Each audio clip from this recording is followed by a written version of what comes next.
ഈശോ മിശിഹായ്ക്ക് സ്തുതിയായിരിക്കട്ടെ. ഞാൻ മാണിപ്പറമ്പിലച്ചൻ. മഹാശീഷ്മയും എറണാകുളത്തെ വിമത വൈദികരുടെ ആവശ്യങ്ങളും അത് തമ്മിലുള്ള ബന്ധം, ഈ മഹാശീഷ്മയുമായി എറണാകുളം അങ്കമാലി വിമത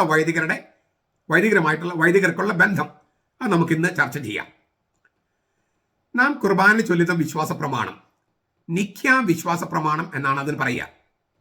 ക്രിസ്തുവർഷം 325 ഇപ്പോഴത്തെ തുർക്കിയിലുള്ള അന്നത്തെ പൗരത്വ സഭയിലെ നിഖ്യ എന്ന സ്ഥലത്ത് കൂടിയ സുഗനഗദോസിൽ രൂപം കൊടുത്തതാണ് ഈ നിഖ്യ വിശ്വാസ പ്രമാണം. ക്രിസ്തുവർഷം 325 അത് എല്ലാ ആദ്യകാലത്തെ കത്തോലിക്ക സഭയിലുള്ള ആദ്യത്തെ എല്ലാ വിശ്വാസ പ്രമാണങ്ങളും പൗരത്വ സഭകളിൽ ഉണ്ടായതാണ്. പൗരത്വ സഭകൾ, അതുകൊണ്ടാണ് പൗരത്വ സഭകൾ അവിടെ തനത് പാരമ്പര്യം പാലിക്കണം, സംരക്ഷിക്കണമെന്ന് റോമ ഇത്ര നിർബന്ധം പിടിക്കുന്നത്.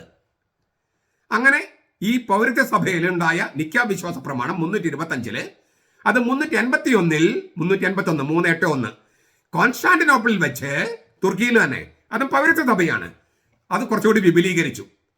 അതിനാൽ നിഖ്യ കോൺസ്റ്റാന്റിനോപ്പിൾ വിശ്വാസ പ്രമാണം എന്നാണ് നമ്മൾ കുർബാനയിൽ ചൊല്ലുന്ന വിശ്വാസ പ്രമാണത്തെ വിളിക്കുന്നത്. യൂറോപ്പിലും ലത്തീൻ സഭയിലും അതുതന്നെയാണ് ഞായറാഴ്ചകളിൽ ചൊല്ലുന്നത്. ആര്യനിസം, മാസഡോണിയനിസം, അങ്ങനെ ഒരുപാട് തെറ്റായ പ്രബോധനങ്ങൾ അക്കാലത്തുണ്ടായിരുന്നു.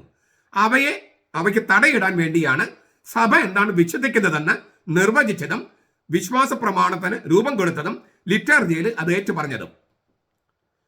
ആ നിഖ്യ വിശ്വാസ പ്രമാണത്തിൽ 325 രൂപം കൊടുക്കുകയും 381 വിപുലീകരിക്കുകയും ചെയ്ത നിഖ്യ വിശ്വാസ പ്രമാണത്തില്, നിഖ്യ കോൺസ്റ്റാന്റിനോപ്പിൾ വിശ്വാസ പ്രമാണത്തില് പിതാവിൽ നിന്ന് പുറപ്പെടുന്ന പരിശുദ്ധാത്മാവ് എന്നേ ഉള്ളൂ.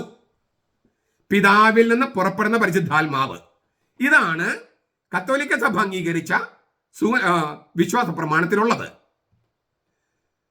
പിതാവിൽ നിന്നും പുത്രനിൽ നിന്നും പുറപ്പെടുന്ന പരിശുദ്ധാത്മാവ് എന്ന് അന്ന് സഭ അംഗീകരിച്ച വിശ്വാസ പ്രമാണത്തിൽ ഉണ്ടായിരുന്നില്ല. പിന്നെ എങ്ങനെയാണ് പുത്രനിൽ നിന്നും എന്ന പ്രയോഗം വിശ്വാസ പ്രമാണത്തിൽ കയറിക്കൂടിയത്? അത് നമുക്ക് നാളെ കേൾക്കാം.